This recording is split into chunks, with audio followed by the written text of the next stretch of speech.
عقائد میں سے بنیادی عقیدہ توحید ہے، مسائل میں سے بنیادی مسئلہ تقلید ہے۔ تقلید کا معنی کیا ہے، ذرا اس کو اچھی طرح سمجھ لیں۔ تقلید کا لغوی معنی بھی سمجھنا ضروری ہے اور شرعی اور اصطلاحی معنی بھی سمجھنا ضروری ہے۔ لغت میں تقلید کہتے ہیں جعل القلادۃ فی العنق، گردن کے اندر قلادہ ڈالنا، گردن کے اندر قلادہ ڈالنا۔ یہ میں قلادہ کا معنی قلادہ کیوں کر رہا ہوں؟ ہم کہتے ہیں کہ لغوی معنی ہے جعل القلادۃ فی العنق، گردن میں پٹا ڈالنا، اور پھر کہتے ہیں قلادہ کے دو معنی، ایک پٹا اور ایک ہار۔ آپ نے تو معنی پٹا کر لیا، اب دو معنی کہاں سے رہ گئے؟ اب دو معنی کہاں سے رہ گئے؟ اس لیے اس کا وہ معنی کرو کہ جس پر دو معنی بن سکتے ہو۔ جب آپ نے جعل القلادۃ فی العنق کا معنی کر لیا ہے گردن میں پٹا ڈالنا، تو اب پٹے کے دو معنی تو نہیں ہوتے نا، ایک پٹا اور ایک ہار۔ اس لیے تقلید کا لغوی معنی ہے جعل القلادۃ فی العنق، گردن میں کیا ڈالنا؟ قلادہ ڈالنا۔ اس کے بعد کو جی قلادہ کے دو معنی ہیں، ایک قلادہ کا معنی پٹا ہے اور ایک قلادہ کا معنی ہار ہے، اور دونوں معنی احادیث سے ثابت ہے۔ جہاں تک تعلق ہے کہ قلادہ کا معنی پٹا ہے، یہ بھی حدیث پاک میں ہے۔ ام المومنین امی عائشہ رضی اللہ تعالیٰ عنہ فرماتی ہیں انا فتلت قلائد ہدی رسول اللہ صلی اللہ علیہ وسلم بیدی ثم قلدها رسول اللہ صلی اللہ علیہ وسلم بیدیہ، کہ نبی کریم صلی اللہ علیہ وسلم کا جو قربانی کا جانور تھا اس کی رسی میں اپنے ہاتھ سے بٹتی تھی، اس کا معنی پٹا، اور پھر نبی کریم صلی اللہ علیہ وسلم اس کو جانور کے گلے میں ڈال دیتے تھے۔ تو یہ ہے معنی قلادہ کا معنی پٹا۔ جس طرح قلادہ کا معنی پٹا ہے، اسی طرح قلادہ کا معنی ہار بھی ہے، اور وہ بھی حدیث پاک میں ہے، اور وہ معنی بھی امی عائشہ رضی اللہ تعالی عنہا سے ہے۔ کہتی ہیں حلقت قلادۃ لاسماء، حضرت اسماء کا ہار تھا اور وہ گم ہو گیا۔ اب حضرت اسماء کا ہار گم ہو گیا، واقعہ تو حضرت عائشہ رضی اللہ تعالیٰ عنہ کا ہے، حضرت اسماء کا ہار کیسے فرما دیا؟ اس کی وضاحت حدیث کے آخر میں موجود ہے۔ حضرت عائشہ فرماتے ہیں استعارت من اسماء، حضرت عائشہ رضی اللہ تعالیٰ عنہ نے حضرت اسماء سے یہ ادھار مانگ کر ہار لیا تھا اور وہ گم ہو گیا۔ حضرت اسماء کا ہار گم ہو گیا، کیا معنی؟ کہتے اسماء سے امی عائشہ نے جو ہار ادھار مانگ کے لیا تھا اور پہنا تھا اور حضور پاک کے ساتھ سفر میں گئی تھی، وہ ہار گم ہوا۔ تو اصل میں اسماء کا تھا، لیکن گم حضرت عائشہ سے ہوا رضی اللہ تعالی عنہما۔ نبی کریم صلی اللہ علیہ وسلم نے صحابہ کرام کو اس ہار کو تلاش کرنے کے لیے بھیجا۔ فبعث النبی صلی اللہ علیہ وسلم فی طلبها رجالا فحضرت الصلاۃ، نماز کا وقت ہو گیا، ولیسوا علی غیر وضوء، صحابہ کا وضو نہیں تھا، ولم یجدوا ماء، پانی بھی نہیں تھا، تو انہوں نے فصلوا، نماز پڑھی، ولیسوا علی وضوء، باوضو تھے نہیں، بغیر وضو کے پڑھ لی، مسئلے کا علم نہیں تھا، ابھی تک آیات تیمم کچھ بھی نہیں نازل ہوا تھا۔ فذکروا ذلک للنبی صلی اللہ علیہ وسلم، کہ یا رسول اللہ ہار تلاش کر رہے تھے، نماز کا وقت ہو گیا، پانی تھا نہیں، ہم نے ایسی نماز پڑھ لی، حکم کیا ہے؟ فانزل اللہ آیت التیمم، اللہ نے تیمم کی آیت نازل فرما دی کہ جب پانی نہ ہو تو پھر تیمم کر لیا۔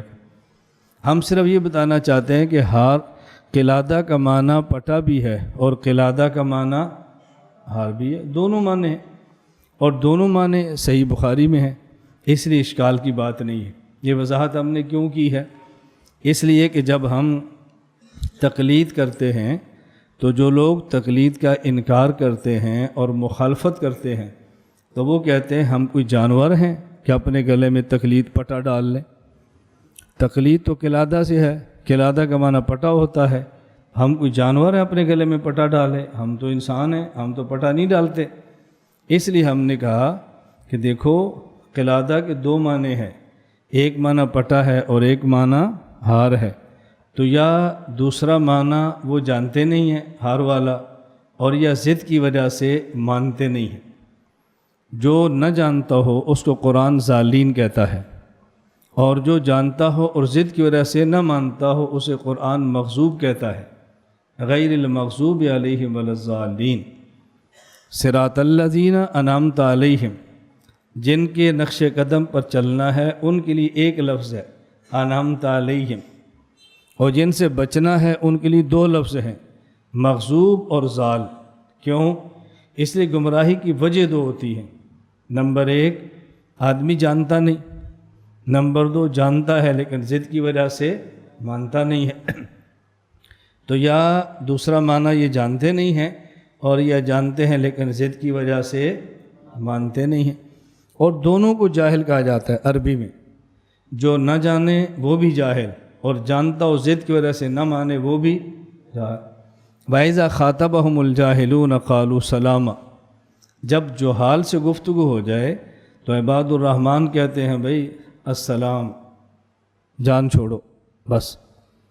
یہاں جہال سے مراد وہ نہیں جن کو پتہ نہیں ہے، اس سے مراد ہے ضدی، نہ جانے وہ بھی جاہل، اور جان کر نہ مانے وہ بھی جاہل۔ اور اس سے بڑی ایک جاہل کی قسم ہے کہ جو جانتا نہیں ہے اور پھر وہ کہتا ہے میں جانتا ہوں۔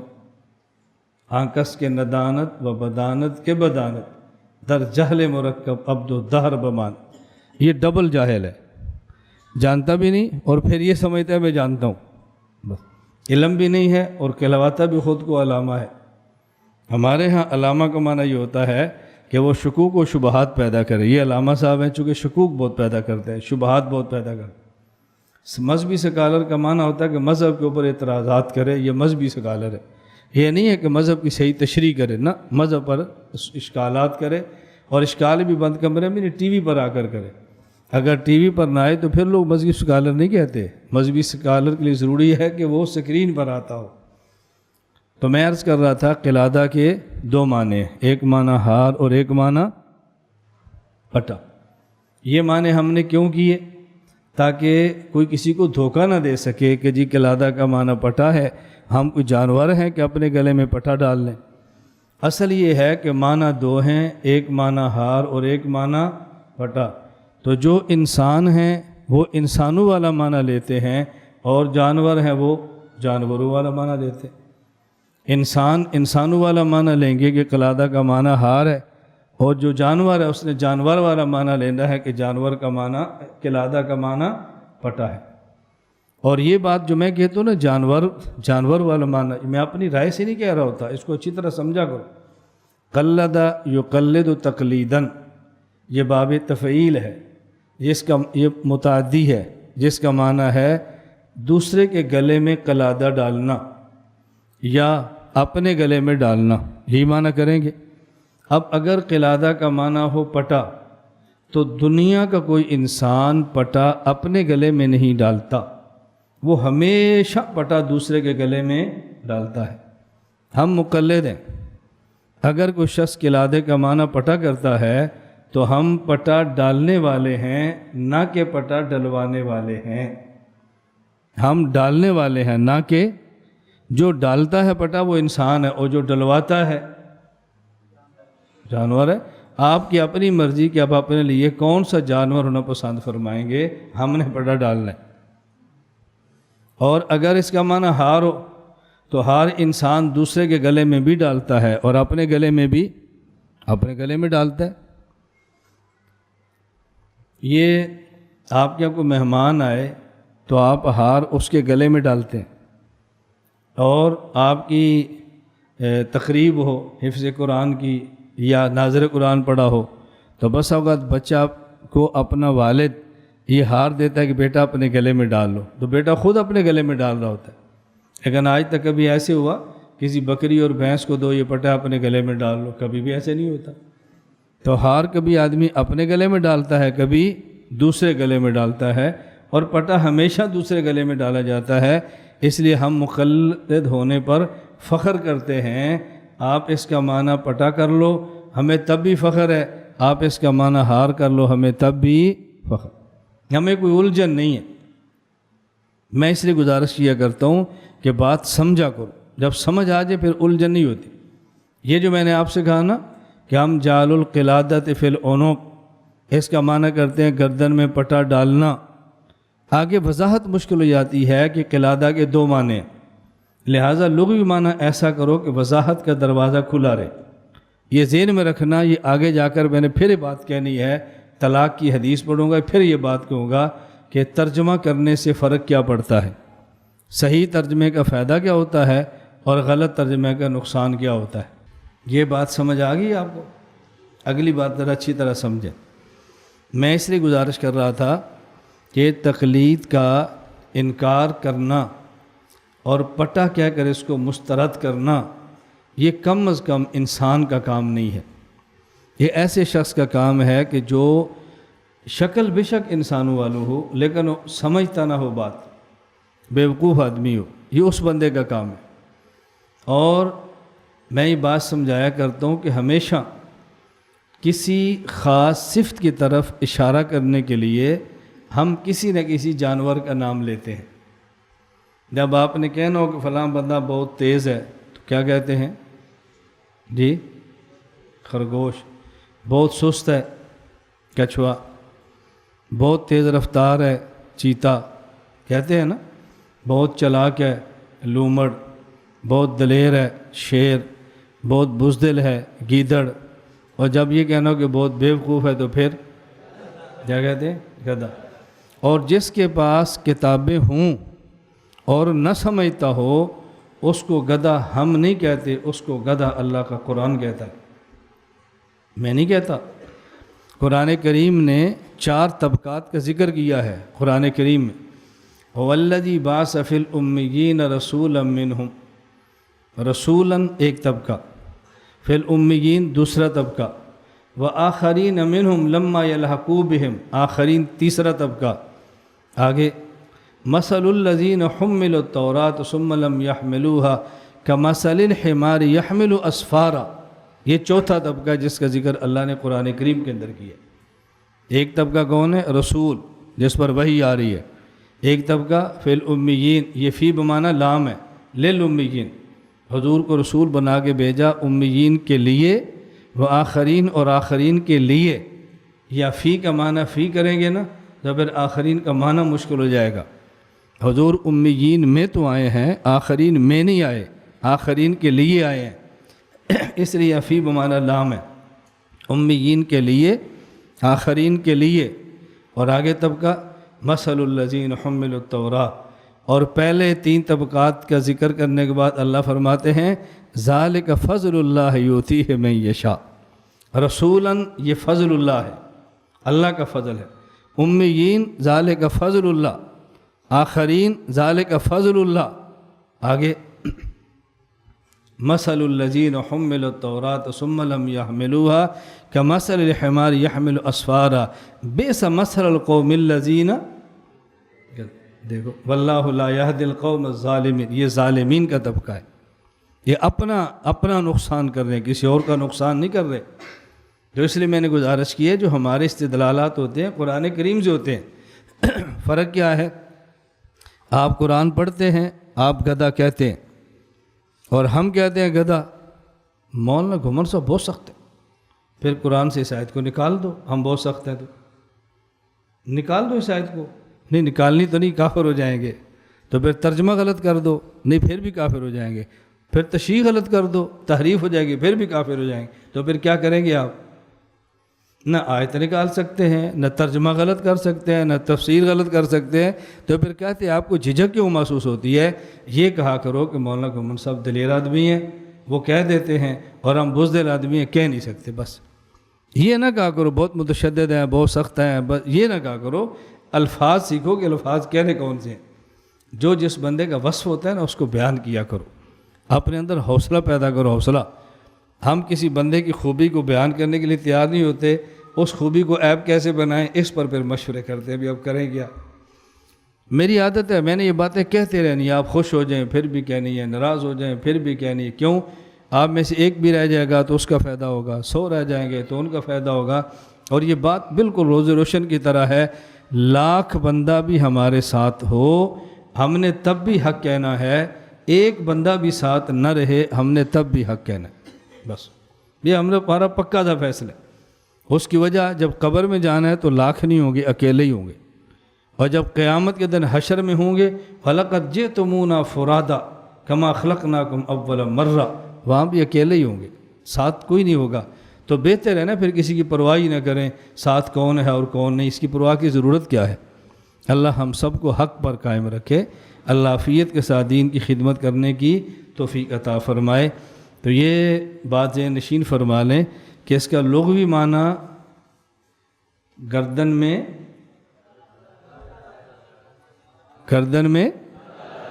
کیا ڈالنا، کیا قلادہ. بس یہ پکا لیں اچھی طرح. ہم بس اوقات معنی غلط کر لیتے ہیں، پھر آگے جا کر پھنس جاتے ہیں. معنی ٹھیک کریں، آپ کبھی بھی نہیں پھنسیں گے انشاءاللہ. میں یہ باتیں کہتا رہتا ہوں، اس لیے کہتا ہوں کہ تمہیں سمجھ آئے.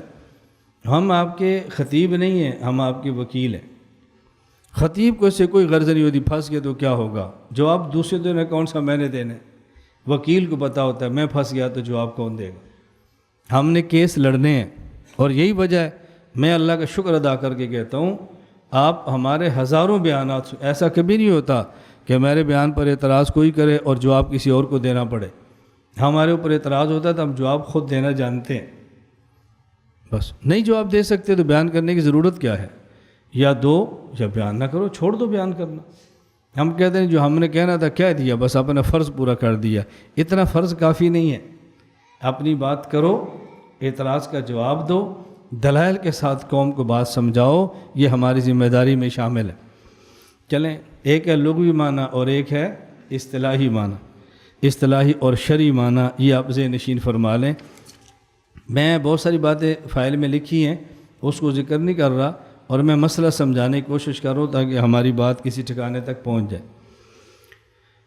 تقلید کا اصطلاحی معنی ایک تو ہے جو کشاف اصطلاحات الفنون کے اندر موجود ہے، وہ آپ اصطلاحی معنی میں سنا دے تو آپ پڑھ لیں. پھر اصل تقلید کا معنی جو اس پر اشکالات صاف ہوتے ہیں اس کو بھی ذہن میں رکھیں. اتباع الانسان غیرہ فیما یقولہ و یفعلہ معتقدا للحقیت من غیر نظر الى الدلیل کأن ھذا المتبع جعل قول الغیر او فعلہ فی عنقہ. یہ تو وہ ہے جو لکھا ہوا ہے، قلادۃ فی عنق من غیر مطالبۃ دلیل. تقلید کا وہ معنی کریں کہ جس معنی پر اشکالات نہ ہوں، جس معنی پر آپ کو کوئی بندہ قابو نہ کر سکے. جب کسی سے آپ کی گفتگو ہو نا تو آپ کہیں جی میں یہ کہتا ہوں، آپ اس پر اعتراض کرو. بس میں یہ دلیل دیتا ہوں، آپ اس پر اعتراض کرو. فلاں نے لکھا ہے کہ تو فلاں کو تو مانتا ہی نہیں ہے، تیری بات مجھ سے ہو رہی ہے نا، جو بات میں کہتا ہوں اس پر اعتراض کرو. فلاں نے کیا لکھا ہے، فلاں سے تمہیں کیا غرض ہے، فلاں ہمارے بزرگ ہیں نا، تیری ہم سے بات ہو رہی ہے. یہ بات اچھی طرح ذہن نشین کر لو. بات کہنا سیکھو، سمجھانا سیکھو، کسی کے سامنے کھڑا ہونا سیکھو. تقلید کی تعریف کیا ہے؟ مسائل اجتہادیہ میں غیر مجتہد کا ایسے مجتہد کے مفتہ بہی مسائل کو بلا مطالبہ دلیل مان لینا جس کا مجتہد ہونا دلیل شرعی سے ثابت ہو اور اس کا مذہب اصولاً و فروعاً مقلد کے پاس تواتر کے ساتھ پہنچا ہو. یہ ہے تقلید کا اصطلاحی معنی. یہ ہے تقلید کا اصطلاح. اس میں جو ساری قیود ہے میں ذکر کروں گا.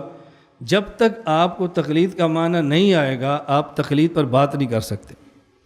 میں نے آپ سے پہلے گزارش کی ہے، توجہ سے بات سمجھنا. المیہ یہ ہے کہ ہمیں اپنی بات نہیں سمجھ آئی ہوتی اور ہمارے مخالف کو بھی نہیں سمجھ آئی ہوتی. مخالف کو نہیں سمجھ آئی ہوتی وہ اعتراض کرتا ہے، اور ہمیں نہیں سمجھ آئی ہوتی ہم جواب نہیں دے پاتے.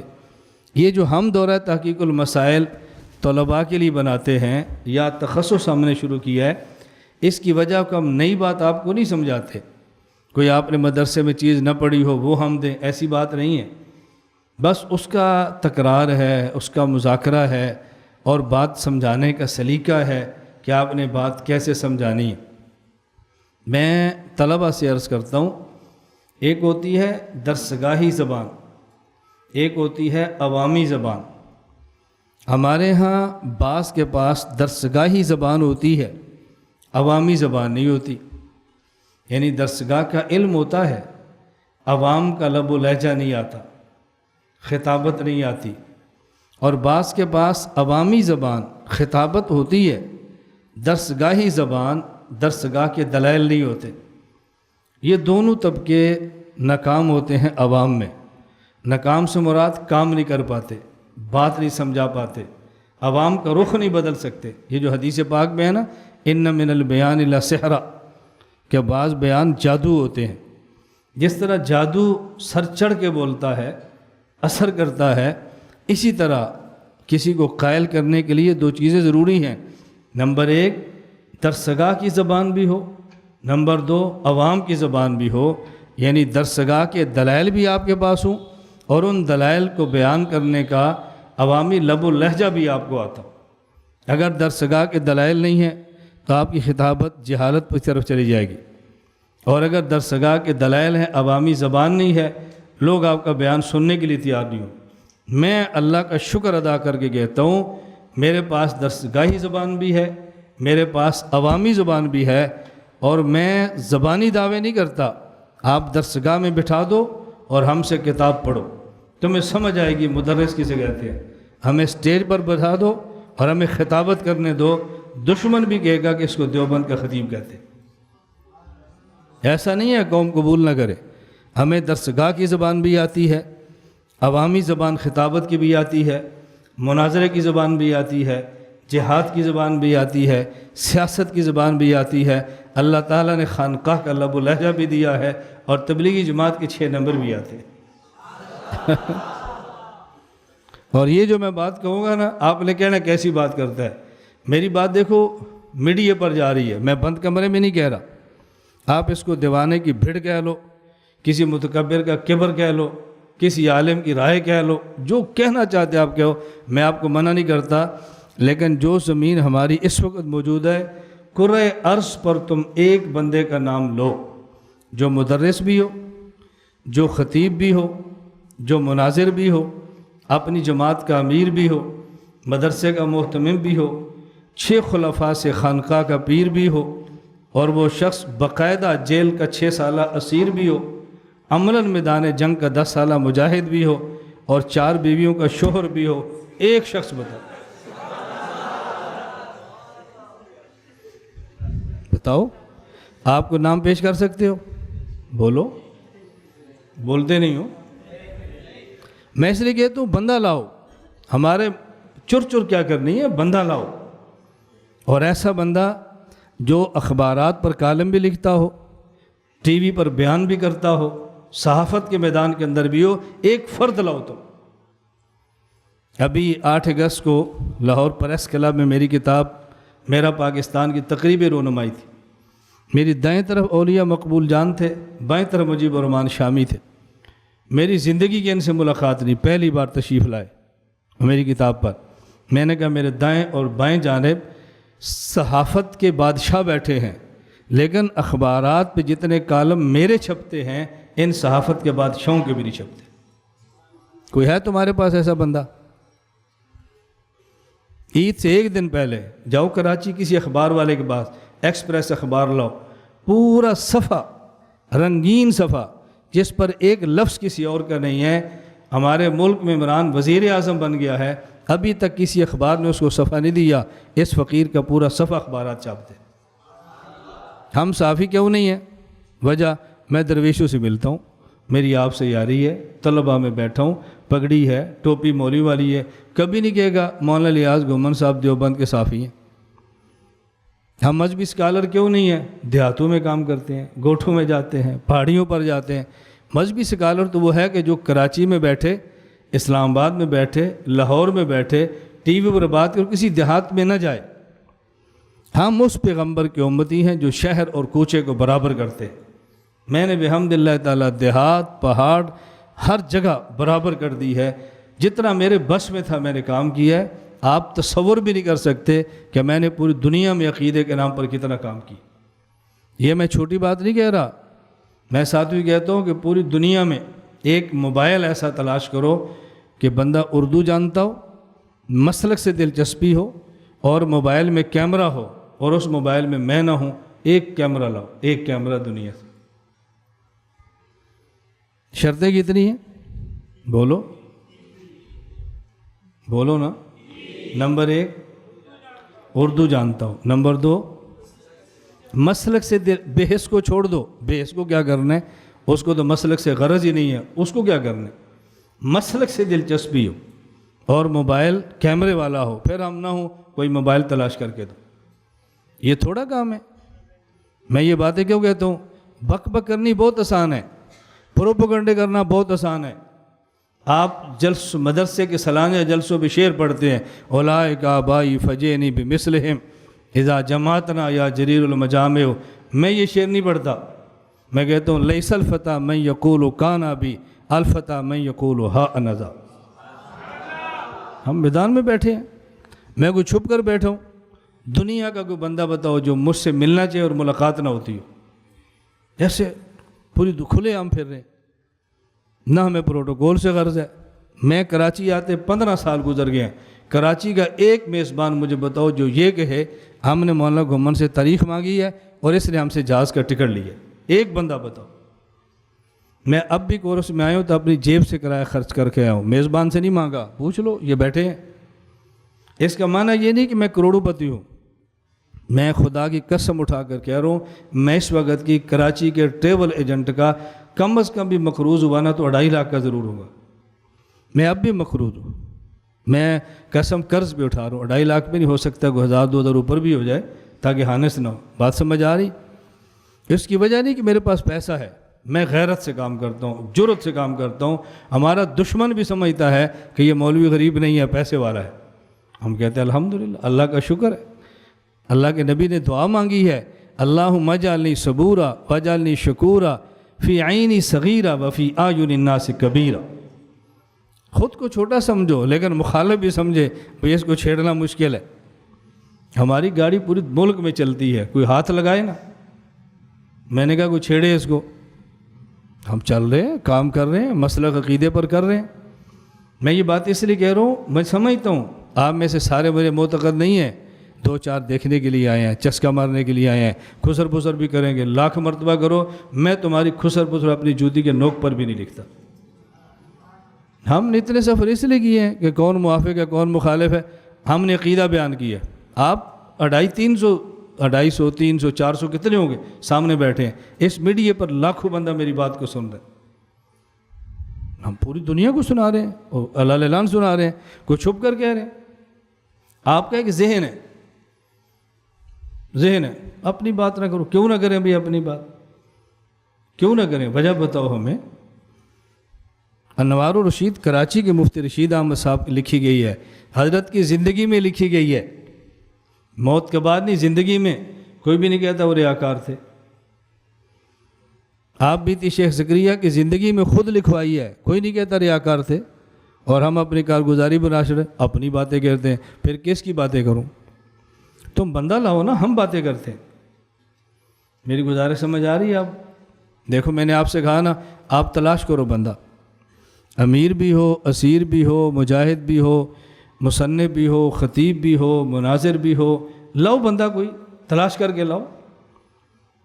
میری آ رہی ہے کتاب جہان قلم کے نام پر، آپ ذرا دیکھنا. ہر ہفتے کو 5-6 اخبارات پہ ہمارے کالم ہوتے ہیں. کوئی آپ کے پاس ایسا بندہ ہے؟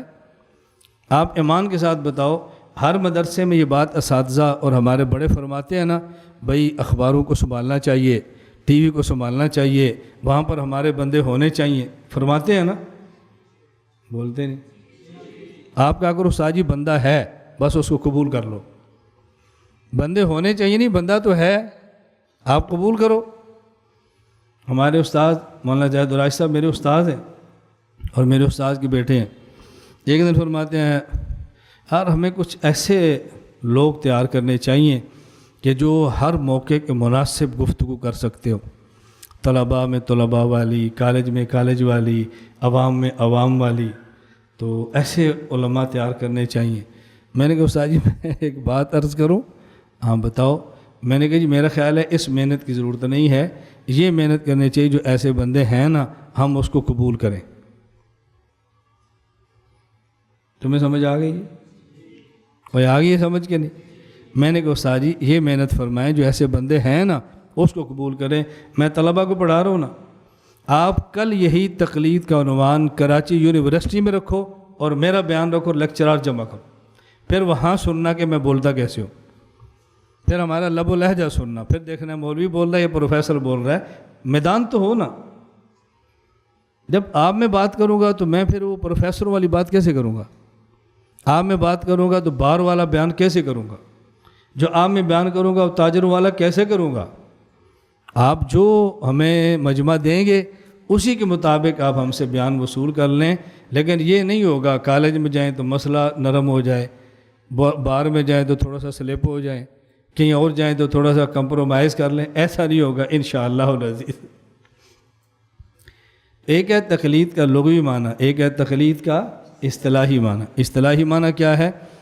مسائل اجتہادیہ میں غیر مجتہد کا ایسے مجتہد کے مفتہ بہ مسائل کو بلا مطالبہ دلیل مان لینا جس کا مجتہد ہونا دلیل شرعی سے ثابت ہو اور اس کا مذہب مقلد کے پاس اصولاً و فروعاً مدون ہو کر تواتر کے ساتھ پہنچاؤ۔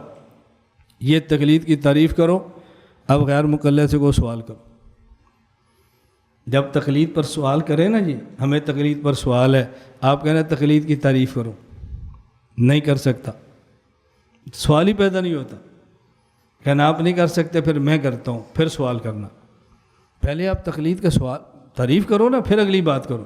میں بات یہاں سے چلا رہا تھا کہ اچھی طرح بات سمجھو، آپ تعریف کرو۔ یہی کوئی بندہ آپ سے پوچھے نا جی کس نے کی ہے، آپ کیا کو کس نے کی ہے؟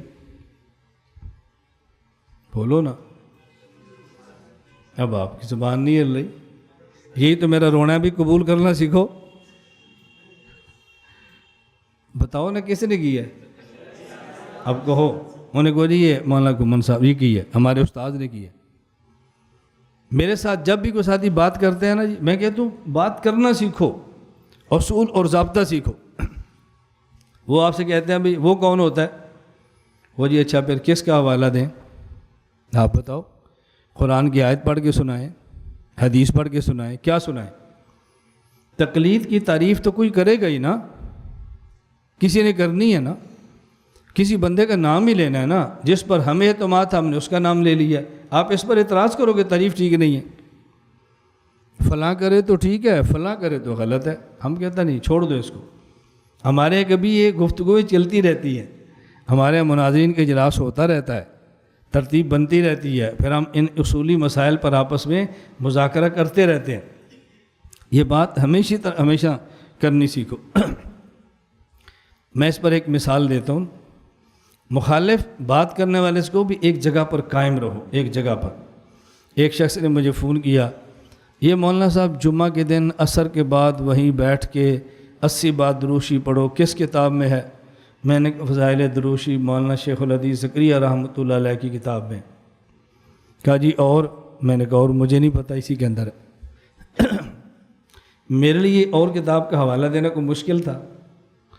بھئی جس سے حضرت شیخ نے نقل کیا ہے میں اسی کا حوالہ دے دوں؟ میں نے کہا نہیں اسی میں، اور میں نے کہا اور میرے علم میں نہیں۔ اس پر اعتراض ہے تو کرو، بس اعتراض کرو نا آپ، ہم اعتراض کا جواب دیں گے۔ ہمارے یہاں کیا ہے، اوپر والی کتاب کا نام لو، اوپر والی کا۔ بھئی یہ ہمارے اکابر نہیں ہیں، یہ ہمارے بڑے نہیں ہیں، ہم ان کو چھوڑ دیں؟ اعتراض کرو، اس پر اعتراض کرو، ہم جواب دیں گے۔ فضائل اعمال حدیث کی کتاب ہے، تاریخ کی ہے؟ بھی اعتراض کرو، بس یہ کیا بات؟ میں نے کہا اعتراض کرو۔ میرا بھی چند دن قبل حویلی رکھا بیان تھا، اس میں ایک چٹ آ گئی، اصحابی کا نجوم والی حدیث مشکات میں زرین سے ہے اور ضعیف ہے۔ تو میں نے کہا پھر قابل اعتراض کیا ہے؟ ضعیف ہے تو ہمیں نہ کہو نا، ضعیف ہے تو اپنے وفاق سے کہو، جس کو تم مانتے ہو، بھئی اس کو نصاب سے نکال دو۔ یہ جو نصاب میں رکھی ہے تو کس لیے رکھی ہوئی ہے؟ وہ اعتراض کرنے والے ہمارے نہیں تھے، ہمارے وفاق کے نہیں، دوسرے کے ہیں۔ سمجھ آ رہی ہے بات آپ کو؟ وفاق المدارس سلفیہ میں نے کہا کیوں رکھی ہے، نکالو اس کو۔ ایک کتاب نصاب کا حصہ بھی رکھنی ہے، اس کتاب پر اعتراض بھی کرنا ہے۔ پھر میں نے کہا تم نے کون سا کمال کیا ہے، تمہارے یہاں تو نسائی 2 حصوں میں ہے، ترمذی 2 حصوں میں ہے، ابو داؤد 2 حصوں میں ہے، ابن ماجہ 2 حصوں میں ہے، ضعیف صحیح ضعیف صحیح۔ تو اگر اس پر اعتراض آ گیا فضائل مال میں، تو کون سی اعتراض کی بات ہے؟ وہ تو تمہاری کتابیں ہیں جو نصاب کی ہیں، اس پر بھی اعتراض ہے۔ میری بات سمجھ آ رہی ہے؟ بھی فضائل مال ہے، اس میں 2 حدیثیں ضعیف ہیں، تو پھر کیا کریں؟ کہا جب ضعیف ہیں تو اس کو نصاب میں کیوں رکھا ہے؟ میں نے کہا ترمذی آدھی تمہارے یہاں ضعیف ہے، اس کو نصاب میں کیوں رکھا ہے؟ نسائی تمہارے یہاں آدھی ضعیف ہے، اس کو نصاب میں کیوں رکھا ہے؟ جو اعتراض تمہیں تبلیغی جماعت پر ہے، یہ اعتراض تو تمہیں اپنے اوپر کرنا چاہیے۔ تم نے اپنی ضعیف حدیثوں والی کتابیں نصاب میں رکھی ہے، ان پر تم اعتراض کیوں کرتے ہو؟ اپنے نصاب کو بدل دو، پھر ان پر اعتراض کرو، اور جب اس کو نہیں بدل سکتے پھر تبلیغی جماعت پر اعتراض نہ کرو، کیونکہ تبلیغی جماعت ہماری ہے نا، ہم کھڑے ہیں، ہم پیچھے نہیں ہٹتے، کھڑے ہیں اپنی جگہ پر۔ میں خیر یہ عرض کر رہا ہوں کہ اپنی جگہ پر کھڑے ہونا سیکھو، یہ سلپ ہونا چھوڑ دو۔ تو تعریف کیا کی ہے؟ نمبر 1 مسائل اجتہادیہ۔ اس کا معنی یہ ہے کہ تقلید کا دائرہ یہ ہے کہ تقلید ہوگی مسائل اجتہادیہ میں، جو مسئلہ اجتہادی نہیں ہے اس میں تقلید نہیں ہوگی۔ جب یہ بات سمجھ آ گئی نا، اب ایک سوال حل ہو گیا۔ سوال حل کون سا ہوا؟ کہ آپ قرآن کے ہوتے ہوئے تقلید کیوں کرتے ہیں، حدیث کے ہوتے ہوئے تقلید کیوں کرتے ہیں؟ جواب آ گیا؟ بولو، آ گیا نا جواب؟ ہم تقلید کس میں کرتے ہیں؟ مسائل اجتہادیہ میں۔ اب دیکھو، پہلا لفظ آپ کو سمجھ آ گیا، تقلید پر اعتراض ختم ہو جائے گا۔ جو شخص آپ کو یہ کہتا ہے قرآن کے ہوتے ہوئے آپ تقلید کیوں کرتے ہیں، اسے کہنا بھی تجھے تقلید کا معنی نہیں آتا، تجھے تقلید کا معنی آتا تو تو یہ اعتراض ہی نہ کرتا۔ جی نہیں آتا، سنا تقلید کا معنی، نہیں آتا تو پھر مجھ سے سن لے۔ تقلید کہتے ہیں نمبر 1 مسائل اجتہادیہ میں، اس کا معنی تقلید کا دائرہ کیا ہے؟ مسائل اجتہادیہ۔ مسائل اجتہادیہ کی 5 قسمیں۔ نمبر 1 توجہ رکھنا، مسائل اجتہادیہ کی 5 قسمیں ہیں، اور 5 قسمیں کون سی بنتی ہیں؟ نمبر 1 مسائل غیر منصوصہ۔ مسائل غیر منصوصہ، مسئلہ ہو لیکن قرآن میں نہ ہو، مسئلہ ہو لیکن حدیث میں نہ ہو۔ نمبر 2 مسائل منصوصہ متعارضہ، مسئلہ ہو لیکن اس پر آیتیں 2 ہوں، مسئلہ ہو اور اس پر حدیثیں 2 ہوں۔ نمبر 3 مسائل منصوصہ مجملہ، مسئلہ ہے قرآن میں لیکن مجمل ہے، واضح نہیں ہے، مسئلہ حدیث میں ہے لیکن مجمل ہے، واضح نہیں ہے۔ نمبر 4 مسائل منصوصہ محتملۃ المعانی، مسئلہ آیت میں ہے لیکن اس آیت کا معنی ایک نہیں ہے، معنی 2 ہیں۔ مسئلہ حدیث میں ہے لیکن حدیث کا معنی ایک نہیں ہے بلکہ 2 ہیں۔ اب ہم کون سا معنی لیں، اس کے لیے تقلید کرنا پڑے گی۔ نمبر 5 مسائل منصوصہ غیر متعینۃ الاحکام، مسئلہ قرآن میں ہے لیکن حکم اس کا قرآن میں نہیں ہے، مسئلہ حدیث میں ہے لیکن اس کا حکم حدیث میں نہیں ہے۔ تو مسائل اجتہادیہ کی کتنی قسمیں ہیں؟ بولو، زور سے بولو، کتنی ہیں؟ 5۔ نمبر 1 مسائل غیر منصوصہ، نمبر 2 مسائل منصوصہ متعارضہ، نمبر 3 مسائل منصوصہ مجملہ، نمبر 4 مسائل منصوصہ محتملۃ المعانی، نمبر 5 مسائل منصوصہ غیر متعینۃ الاحکام۔ یہ ہے تقلید کا دائرہ۔ دنیا کا کوئی ایک شخص اس دھرتی پہ ایسا لائیں جو ان 5 مسائل پر عمل کرے اور بغیر تقلید کے کرے، دنیا کا شخص لائیں۔ یہ کتنی بڑی بات ہے، دنیا کا کوئی شخص لائیں جو ان 5 مسائل کا حل بغیر تقلید کے بتا سکے۔ نمبر 1، مسائل غیر منسوسہ۔ اب قرآن کریم میں اور حدیث پاک میں مثالیں ہیں، یا ایہا الذین آمنوا انما الخمر والمیسر والانصاب والازلام رجس من عمل الشیطان فاجتنبوہ لعلکم تفلحون۔ دیکھو شراب یہ ناپاک ہے، شراب ناپاک ہے، اس سے بچو، اس سے بچو، شراب سے بچنا چاہیے۔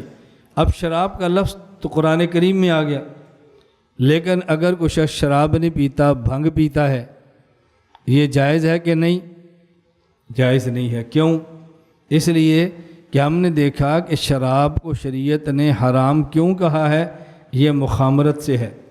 خمر کہتے ہیں ڈھانپ لینے کو، خمر کہتے ہیں ڈھانپ لینے کو، تو چونکہ عقل کو ڈھانپ لیتا ہے اس لیے حرام کہتے ہیں۔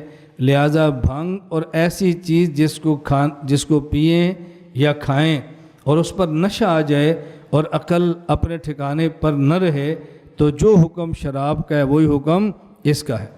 تو ہم کہتے ہیں بھنگ کا حکم قرآن سے ثابت ہے، اور نہ شراب کا حکم قرآن سے ثابت ہے، اور بھنگ کو ہم نے شراب پر قیاس کر لیا، تو شراب کا مسئلہ منسوس ہے اور بھنگ کا مسئلہ غیر منسوس ہے۔ نمبر 2، حدیث پاک رسول اللہ صلی اللہ علیہ وسلم نے ارشاد فرمایا، اذا وقع الذباب فی طعام اذا وقع الذباب فی اناء احدکم، اگر برتن میں کھانا موجود ہو، پانی موجود ہو، اور اس کے اندر مکھی گر جائے، کیونکہ صرف برتن میں گرنا مراد نہیں ہے، ایسا برتن کہ جس میں کھانے پینے کی چیز موجود ہو، اس میں گر جائے تو کیا کرو؟ فَلْيَغْمِسْهُ كُلَّهُ، مکھی کو ڈبو دو، ثُمَّ لِيَطْرَحْهُ، پھر اس کو نکال دو۔ کیوں؟ فَإِنَّ فِي أَحَدِ جَنَاحَيْهِ شِفَاءً دَاءً وَفِي الْآخَرِ شِفَاءً، اس کے ایک پر میں شفا ہے اور ایک پر میں بیماری ہے، ایک پر میں شفا ہے ایک میں بیماری ہے۔ فَإِنَّ فِي أَحَدِ جَنَاحَيْهِ شِفَاءً وَفِي الْآخَرِ دَاءً۔ اب مکھی گری ہے تو تمہیں نہیں پتہ کہ اس نے کون سا پر ڈبویا ہے، دوا والا یا شفا والا، بیماری والا یا شفا والا۔ جب اس کو ڈبو دو گے تو اب بیلنس برابر ہو جائے گا، جیسے کھانا پہلے تھا ویسے کھانا اب ہے، اس کو باہر نکال دو، اب کھانا چاہو تو کھا لو۔ اب یہاں 2 مسئلے ہیں، ایک مسئلہ مکھی گر جائے تو اس کو ڈبو دو، دوسرا مسئلہ مکھی گر گئی، آپ نے ڈبو دیا، اس کے باوجود بھی کھانا ناپاک نہیں ہوا، کھانا اب بھی پاک ہے اور کھانا جائز ہے۔ 2 مسئلے۔ اب مچھر اگر کھانے میں گر جائے، اس کو ڈبونا نہیں ہے، اس کی وجہ مکھی کو ڈبونے کا حکم جو بتایا اس کی علت بھی بتا دی کہ ایک پر میں شفا اور ایک پر میں بیماری، مچھر میں یہ علت نہیں ہے، لہذا مچھر کو ڈبونا نہیں ہے۔ سمجھ آ گئی کہ ایسا نہ کہ آپ مچھر کو مکھی پر قیاس کرو، مچھر کو بھی ڈبوئیں۔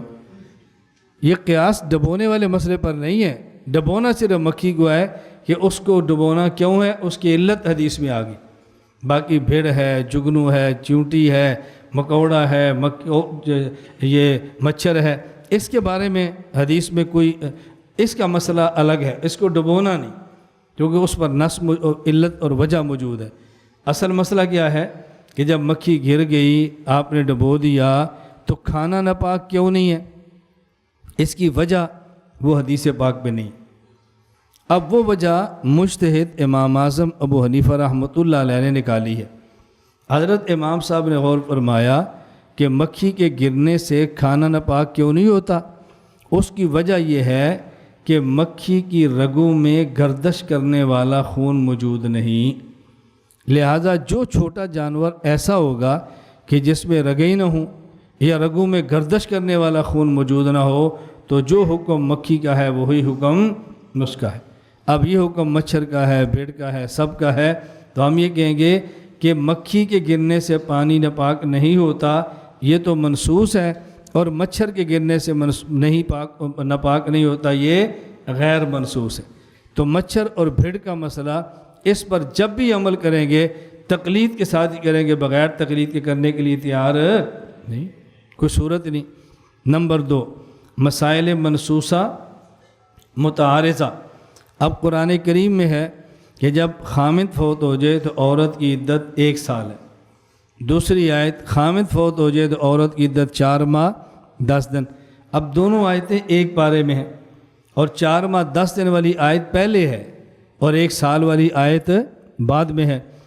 والذین یتوفون منکم ویذرون ازواجا یتربصن بانفسہن 4 اشہر و10، یہ آیت نمبر 234 سورۃ البقرہ، اور عدت 4 ماہ 10 دن یہ پہلے ہے۔ والذین یتوفون منکم ویذرون ازواجا وصیۃ لازواجہم متاعا الی الحول غیر اخراج، سورۃ البقرہ آیت نمبر 240۔ خامد فوت ہو جائے عورت کی عدت 1 سال، یہ آیت بعد میں ہے۔ اب ہم کس آیت پر عمل کریں، 4 ماہ 10 دن والی یا 1 سال والی؟ قرآن کریم میں کہیں موجود نہیں ہے کہ پہلے یہ آیت نازل ہوئی اور بعد میں یہ نازل ہوئی۔ قرآن کریم میں لکھا ہوا دیکھیں گے تو 4 ماہ 10 دن والی پہلے لکھی ہوئی ہے اور 1 سال والی بعد میں لکھی ہوئی ہے۔ اب جب نصوص میں تعارض ہو گیا، یہ تعارض کیسے رفع ہوگا؟ اب یہ مجتہد بتائے گا کہ نہیں، 4 ماہ 10 دن والی آیت بعد میں نازل ہوئی اور 1 سال والی آیت پہلے نازل ہوئی۔ تو جب 2 آیتوں میں تعارض آ گیا، تقلید کے بغیر کسی ایک آیت پر عمل کرنا ممکن نہیں ہے۔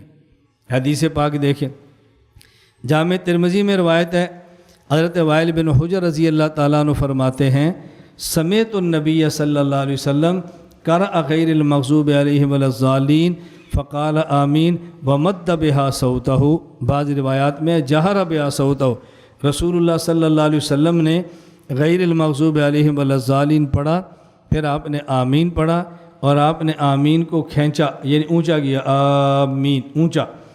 نمبر 2، یہی وائل بن حجر فرماتے ہیں، ان النبی صلی اللہ علیہ وسلم قرأ غیر المغضوب علیہم ولا الضالین فقال آمین وخفض بہا صوتہ، آپ نے آمین آہستہ پڑھی۔ اب سوال یہ ہے، اللہ کے نبی سے آمین اونچی آواز سے بھی ثابت اور آپ سے آمین آہستہ کہنا بھی ثابت۔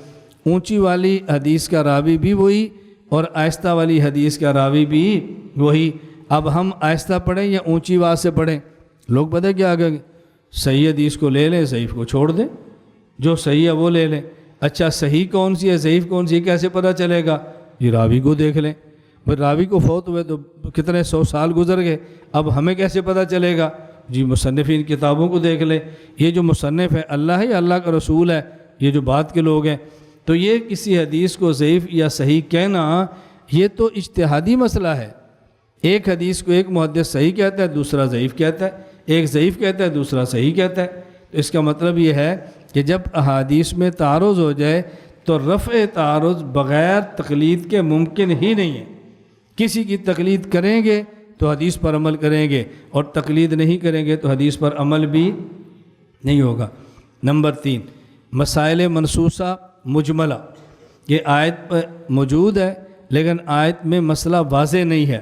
اللہ رب العزت نے فرمایا، یا ایہا الذین آمنوا اذا قمتم الی الصلاۃ فاغسلوا وجوہکم وایدیکم الی المرافق، جب تم نماز کی طرف کھڑے ہونے کا ارادہ کرو تو اپنے چہرے کو دھو لیا کرو۔ یہ تو آپ سمجھتے ہیں نا کہ یہاں اذا قمتم الی الصلاۃ کا معنی کھڑا ہونا نہیں ہے، بلکہ قمتم الی الصلاۃ کا معنی کھڑے ہونے کا ارادہ کرنا ہے۔ اس کی وجہ یہ ہے، بسا اوقات فعل بول کر نفس فعل مراد ہوتا ہے، جیسے فاغسلوا وجوہکم، اور بسا اوقات فعل بول کر دعوی فعل مراد ہوتا ہے، فلا تزکوا انفسکم۔ یہ نہیں کہ تزکیہ نہ کرو، تزکیہ تو کرو لیکن تزکیہ کا دعویٰ نہ کرو۔ اور بسا اوقات فعل بول کر ارادہ فعل مراد ہوتا ہے، جیسے اذا قمتم الی الصلاۃ، کہ ارادہ ہے، کھڑا ہونا مراد نہیں۔ اب یہاں اللہ کے رسول صلی اللہ علیہ وسلم فرمایا فاغسلوا وجوہکم، اپنے چہرے کو دھو لو۔ یہ تو فرمایا کہ وجہن، چہرے کو دھو، لیکن چہرہ کہتے کسے ہیں یہ قرآن کریم میں موجود نہیں ہے۔ اب ہم کتنا دھوئیں جس کو چہرہ کہیں گے؟ کتنا کہیں؟ آپ کے سامنے کئی بار نا لوگ آپ سے مسئلہ پوچھیں گی، جی ہم نے داڑھی رکھی ہے تو کیا خط کر سکتے ہیں؟ خط کا معنی ہم نیچے سے بال کاٹ سکتے ہیں۔ ہم نے داڑھی رکھی ہے، کیا ہم رخسار کے بال کاٹ سکتے ہیں؟ مسئلہ پوچھیں گے۔ اب آپ کو دیکھنا پڑے گا کتاب کو. ایک کتاب کیوں دیکھنی پڑ رہی ہے آپ کو؟ اس لیے کہ مسئلہ آپ کے اوپر کھلا ہوا نہیں. مسائل کھل جائیں، اصول آپ کے علم میں ہوں، تو پھر ہر مسئلہ پر کتاب نہیں دیکھنی پڑتی. دیکھیے گا نا داڑھی، اب داڑھی کس سے ہے؟ داڑھ سے ہے. جو بال داڑھ کے اوپر ہوتے ہیں اس کو داڑھی کہتے ہیں. جو بال داڑھ کے اوپر ہیں یا داڑھ کے نیچے ہیں وہ تو داڑھی ہے ہی نہیں. یہ رخسار والے بال یہ بھی داڑھ کے اوپر ہیں، یہ گردن والے یہ بھی داڑھ کے نیچے ہیں. اس کا تو داڑھی سے تعلق ہی نہیں ہے. آپ چاہیں تو رکھ لیں، چاہے تو اس کو کاٹ دیں. آپ بتائیں مسئلہ سمجھانا کتنا آسان ہے. لیکن جب یہی نہیں پتہ کہ داڑھی کا معنی کیا ہے تو ظاہر ہے پھر آدمی تلاش کرتا ہے کہ کیا کریں. حضرت اکاڑوی رحمۃ اللہ علیہ فرماتے تھے، فرماتے ایک بار میں کہ سفر پہ جا رہا تھا اور ٹرین پہ بیٹھا ہوا تھا، تو وہاں دو بندے آپس میں نا بحث کرنے لگ گئے کہ جی داڑھی کتنی رکھنی چاہیے. ایک کہتا ہے داڑھی مٹھی رکھنی چاہیے، ایک کہتا ہے داڑھی جتنی لمبی ہوتی ہے ناف تک ہے ساری، جیسی ہوتی ہے ایسے رکھنے دو. ہم داڑھی کیسے رکھنی چاہیے؟ رحمۃ اللہ علیہ فرمانے لگے میں بھی پاس بیٹھا تھا، ان کو تو نہیں پتہ بھی عالم ہے مولانا ہے یہ کون ہے. تو حضرت نے فرمایا میں نے ان سے پوچھا بھی کیا بحث ہو رہی ہے؟ تو وہ کہتا ہے جی ہماری بحث ہو کہ داڑھی کتنی رکھنی چاہیے. حضرت نے فرمایا تو کس نتیجے پر پہنچے ہو؟ انہوں نے کہا جی یہ کہتا ہے مٹھی رکھو اور یہ کہتا ہے اتنی لمبی رکھو. حضرت نے فرمایا کہ ہمارے ہاں تو چھوٹی داڑھی رکھے اس کو کہتے ہیں داڑھی، اور جو ناف تک ہوتی ہے ہم اس کو کہتے ہیں داڑھ. کیا کہتے ہیں؟ بڑی داڑھی کو داڑھ کہتے ہیں پنجابی میں نا، داڑھ رکھے ہے داڑھ کہتے ہیں پنجابی میں. اب فرماتے ہیں میں نے پوچھا بھئی داڑھی کی اختلاف تو ہے لیکن داڑھی اور داڑھ میں تو کوئی اختلاف نہیں ہے نا. بھئی مسئلہ ہے کہ داڑھی کتنی رکھیں، تو جب اتنی ہوگی تو پھر تو ہوگی داڑھی، اور جب نیچے چلی جائے گی وہ تو داڑھی ہوتی نہیں ہے. اسی تو داڑھ آنے ہیں وہ تو بحث کرنے کی لوڑ پائے گی تمہیں بھی سمجھ آئی؟ چلو حدیث پاک حضرت عبداللہ بن مسعود رضی اللہ عنہ فرماتے ہیں کہ نبی کریم صلی اللہ علیہ وسلم نے ارشاد فرمایا اذا رکع احدکم فقال فی رکوعہ سبحان ربی العظیم 3 مرات فقد تم رکوع وذلک ادناہ. کوئی شخص رکوع کرے اور رکوع میں 3 بار سبحان ربی العظیم کہہ لے اس کا رکوع ہو گیا، اور یہ 3 مرتبہ کہنا کم از کم ہے. کوئی شخص سجدہ کرے، سجدے میں 3 بار سبحان ربی الاعلیٰ کے سجدہ ہو گیا، اور یہ 3 بار کہنا کم از کم ہے. اب اوپر یہ تھا فغسلوا وجوہکم، چہرے کو دو. وجہ ان کا معنی کیا ہے یہ واضح نہیں ہے، اور یہاں فرمایا کہ 3 مرتبہ کہا تو رکوع ہو گیا اور یہ کم از کم ہے. سوال یہ ہے کہ اگر کوئی بندہ 3 بار سے کم 2 بار کہے سبحان ربی العظیم، اب نماز ہوگی یا نہیں ہوگی؟ پوری دنیا کہہ رہی ہے ہو جائے گی، حدیث میں تو کم از کم ہے. اب اس پر یہ نص خاموش ہے کہ 2 مرتبہ کہیں 1 مرتبہ کہیں، حتیٰ کہ اگر کوئی بندہ نماز میں رکوع کرے اور سبحان ربی العظیم 1 بار بھی نہ کہے تو نماز ہو جائے گی یا نہیں ہوگی؟ اب یہ مجمل ہے، مجمل. اس لیے ہم کہتے ہیں وجہ ان کو دونے کا حکم ہے، لیکن وجہ ان کہتے کسے کہیں یہ بھی مجمل ہے. اور اسی طرح 3 بار کا حکم آ گیا اور 3 بار سے کم یا 1 ہو، اس میں نص مجمل ہے. اب یہاں تقلید کے بغیر اس آیت اور حدیث پر عمل کرنا ممکن نہیں. نمبر 4 مسائل منصوصہ محتملۃ المعانی. نص موجود ہو مسئلے پر لیکن اس کے معنی میں 2 احتمال ہوں، ایک یہ اور ایک یہ. اب ہم کس پر عمل کریں؟ قرآن کریم میں ہے والمطلقات یتربصن بانفسہن 3 قروء، کہ جس عورت کو طلاق ہو گئی وہ عورت 3 قروء انتظار کرے. قروء قرء کی جمع ہے، قرء کا معنی حیض بھی ہے اور قرء کا معنی طہر بھی ہے. اتنا میرے بارے میں جھوٹا پروپیگنڈا ہوا، الامان والحفیظ، الامان والحفیظ. حضرت شاہ حکیم اختر رحمۃ اللہ علیہ سب سے پہلے مجھے خلافت حضرت سے ملی. حضرت اس دنیا میں زندہ تھے، 6 سال تک حضرت کی حیات میں ویڈیو بنواتا رہا ہوں. 6 سال تک. یہ ہو سکتا ہے حضرت کے علم میں نہ ہو، 1 دن 2 دن 10 دن، 6 سال تک حضرت کی زندگی میں بنواتا رہا. مجھے حضرت نے کبھی نہیں فرمایا کہ تم ایسا کام کیوں کرتے ہو. حضرت دنیا سے چلے گئے، حضرت کے حالات پہ کتاب چھپ گئی، 18ویں نمبر پر میری خلافت بھی چھپی ہے. پھر کتاب چھپی ہے، پھر چھپی ہے، اور دنیا آج بھی بحث کر رہی ہے کہ اس کی خلافت نہیں ہے۔ کیوں؟ یہ ویڈیو بنواتا ہے، اور حضرت کا حکم تھا کہ جو تصویر کھنچوائے میری خلافت سلب ہے۔ میں زندگی میں بنواتا رہوں، حضرت نے کچھ نہیں فرمایا۔ وفات کے بعد کئی بار کتابیں چھپ گئی ہے، خلفاء کی فہرستوں میں نام ہے، پھر بھی کسی نے نہیں فرمایا، اور یہ دنیا میں بیٹھے پریشان ہیں بے اس کی خلافت سلب ہو گئی ہے۔ کیوں؟ حضرت نے فرمایا تھا۔ چل، میں نے کہا یار اگر تم نے کہنا بھی ہے تو مجھے کہو نا، مجھے کہنا چاہیے نا۔ آپ میرے مرید کو کہتے ہو بھی تمہارے پیر صاحب کسی کے خلیفہ نہیں ہے، تو یہ بات مجھے کہو۔ اپنے نام کے ساتھ تو میں خلیفہ لکھتا ہوں نا، مرید تو نہیں لکھتا۔ مجھے کہو تاکہ میں لکھنا چھوڑ دوں۔ مجھے نہیں کہنا، مرید سے کہنا۔ عنوان کیا ہے؟ اصلاح، ہے فساد۔ عنوان کیا ہے؟ تقوی، اور ہے غیبت۔ عنوان کیا ہے؟ تمہیں دین سمجھانا چاہتے ہیں، حالانکہ دیندار سے دور کرنا چاہتے ہیں۔ میری گزارش سمجھ آ رہی ہے آپ؟ میں نے کبھی چوری کام نہیں کیا، اچھی طرح ذہن نشین فرماؤ، کبھی چوری نہیں کیا۔ حضرت رحمۃ اللہ علیہ حیات تھے، جو انہوں نے مجھے حضرت کی زندگی میں کراچی خانقاہ آتے دیکھا ہے، آج اس کے عینی گواہ موجود ہیں۔ میں جب حضرت کی مجلس میں آتا، پیچھے بیٹھا ہوتا، حضرت مجلس کے دوران بلا کر مجھے اپنے قریب بٹھاتے تھے۔ آج بھی اس کے چشمدید گواہ موجود ہیں۔ پھر نام لے کر فرماتے مولانا محمد الیاس گھمن یہ میرے خلیفہ ہیں، اور ان کا سرگودا میں بہت بڑا مدرسہ ہے، بس فرماتے تھے۔ میں ایک بار کراچی خانقاہ میں آیا، حضرت رحمۃ اللہ علیہ کے مجاز تھے، اب وہ بھی دنیا سے رخصت ہو گئے ہیں، تو مجھے انہوں نے کہا کہ آپ ایسا کریں، میرے چونکہ بال رکھتا ہوں، انہوں نے کہا آپ حلق کروائیں، جو مونچھیں رکھی ہیں اس کو بھی صاف کرائیں، مونچھیں نہیں حلق کا، حلق کروا دیں۔ میں نے کہا کیوں؟ انہوں نے کہا حضرت والا کی خواہش ہے کہ میرا ہر مرید حلق کروا دے۔ میں نے کہا آپ بھی حضرت کے خلیفہ ہیں، میں بھی خلیفہ ہوں، حضرت اپنی خواہش آپ کو فرما سکتے ہیں، مجھے نہیں فرما سکتے۔ میں حضرت کو دھوکہ نہیں دینا چاہتا، پنجاب میں رہوں تو بال رکھوں، خانقاہ میں آؤں تو ٹینڈ کرا کر پیش ہوں، پنجاب میں ہوں تو مونچھیں رکھوں، یہاں ہوں تو صاف کرا کر پیش ہوں، پنجاب میں ہوں تو پگڑی باندھوں، حضرت کے پاس ہوں تو ٹوپی میں نہیں کر سکتا۔ میں اسی حالت میں جانا چاہتا ہوں تاکہ میرے شیخ مجھے فرمائیں یہ ٹھیک ہے، یہ غلط ہے۔ میں اپنے شیخ کو دھوکہ نہیں دینا چاہتا۔ خدا کی قسم مجھے نہ حضرت نے فرمایا پگڑی نہ پہنو، نہ حضرت نے فرمایا تم ٹرینڈ کرواؤ، نہ حضرت نے فرمایا کہ تم مجھے صاف کرواؤ۔ ہمارے شیخ تو یوں تھے، یہ ہمارے شیخ کی محنت، قربانی اور ان کا فیض ہے کہ میں آپ کے سامنے بیٹھا ہوں اور دنیا بھر میں عقیدے پر کام کرتا ہوں۔ حضرت بہت بہت محبت فرماتے تھے۔ میں نے کہا یہ پروپیگنڈے چھوڑ دو، یہ باتیں مناسب نہیں ہیں۔ میں ایک بار پاکستان سے باہر ایک سفر پر گیا تو مجھ سے چند دن قبل ایک حضرت کے مجاز تھے، وہ بھی تشریف لے گئے۔ چند دن بعد میرا سفر تھا، اب میرا چونکہ کیمرہ لگا ہوا تھا، اور ان کا مرید مجھے کہنے لگا کہ آپ یہ ویڈیو کیوں بنواتے ہیں؟ میں نے کہا کوئی مسئلہ ہے؟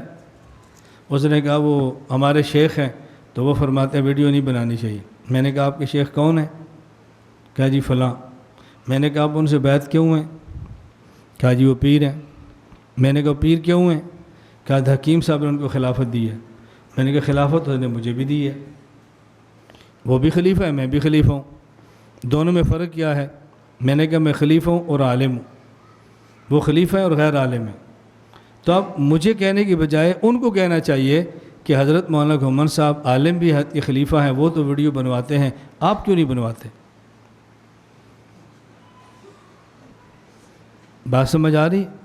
میں نے کہا اگر کہنا ہے آپ ان کو کہیں، آپ مجھے کہہ رہے ہیں، یعنی میں وہ خلیفہ ہوں جو عالم بھی ہو، وہ ایک خلیفہ ہے جو غیر عالم ہے، ایک خلیفہ بھی ہو عالم بھی ہو۔ تو میں نے کہا وجہ ترجیح تو میرے ساتھ موجود ہے نا، آپ نے بیٹھنا بیٹھو، جانا ہے تو چلے جاؤ، میں تو آپ کا شیخ نہیں ہوں، آپ میری مجلس میں کیوں آئے ہیں اصلاحی بیان سننے کے لیے؟ مت بیٹھو، چلے جاؤ۔ میں جو بات کہتا ہوں نا اچھی طرح سمجھا کرو۔ میں اپنے اکابر کی جوتیوں کے خاک کو آنکھوں کا سرما سمجھتا ہوں، اکابر کی جوتیاں سر کا تاج سمجھتا ہوں، لیکن مسائل پر سمجھا کرو کس بندے کی ضرورت کیا ہے، کس بندے کی ضرورت کیا ہے۔ پوری دنیا آج سوشل میڈیا سے وابستہ ہے، ہم چھوڑ دیں گے دشمن آ جائے گا، ہم چھوڑ دیں گے اغیار آ جائیں گے، ہم بیٹھ جائیں گے کچھ کمی ہو جائے گی، بس ہم جتنا راستہ روک سکتے ہیں اتنا روکیں گے انشاءاللہ۔ جتنا روک سکتے ہیں، باقی جس کی رائے ہے سر بچشم تسلیم۔ ہمارا بھی یہ 11-12 اگست کو مری میں خانقاہ اجتماع تھا۔ ڈاکٹر عبد المقیم صاحب دامت برکاتہم، حضرت حکیم صاحب رحمۃ اللہ علیہ کے اجل خلفاء میں سے، وہ بہت بڑے ہیں، میں جتنا چھوٹا ہوں وہ اتنے ہی بڑے ہیں۔ میں نے حضرت کو بطور خاص اپنے اجتماع میں بلایا، ہمارے یہاں کیمرہ ہوتا ہے، حضرت فرمایا بھی کیمرہ بند کر دو، جب تک میں بیٹھا ہوں آپ نے کیمرہ نہیں لگانا۔ میں نے کہا بند کر دو، ہمارے بڑے ہیں، ان کی رائے ہے، بات ختم ہو گئی، میں کیوں مجبور کروں گا؟ مجھے نہیں فرمایا کہ تم بند کرو، فرمایا بھی جب مولانا بیان فرمائیں آپ ان کا کیمرہ ان کا مسئلہ ہے، جب میں بیٹھوں تو بند کر دو، ٹھیک ہے، اس میں حرج کی بات کیا ہے؟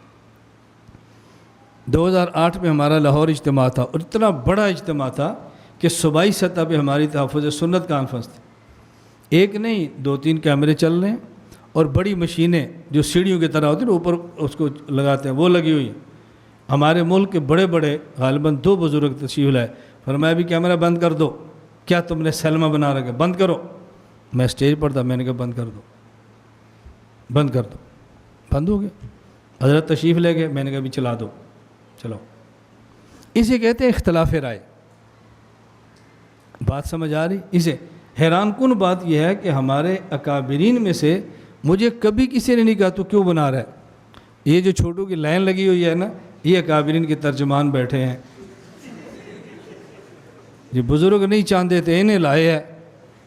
بھئی میں تو اپنے اکابر سے ملتا ہوں، ڈاکٹر عبدالرزاق سکندر دامت برکات ہمارے بڑے ہیں، جہاں بھی نوٹر طلبہ بیٹھے ہوں گے، میں حضرت کو کمرے ملتا ہوں، حضرت کے گھر جا کر ملتا ہوں، اور اتنی محبت فرماتے ہیں کہ آپ سوچ نہیں سکتے۔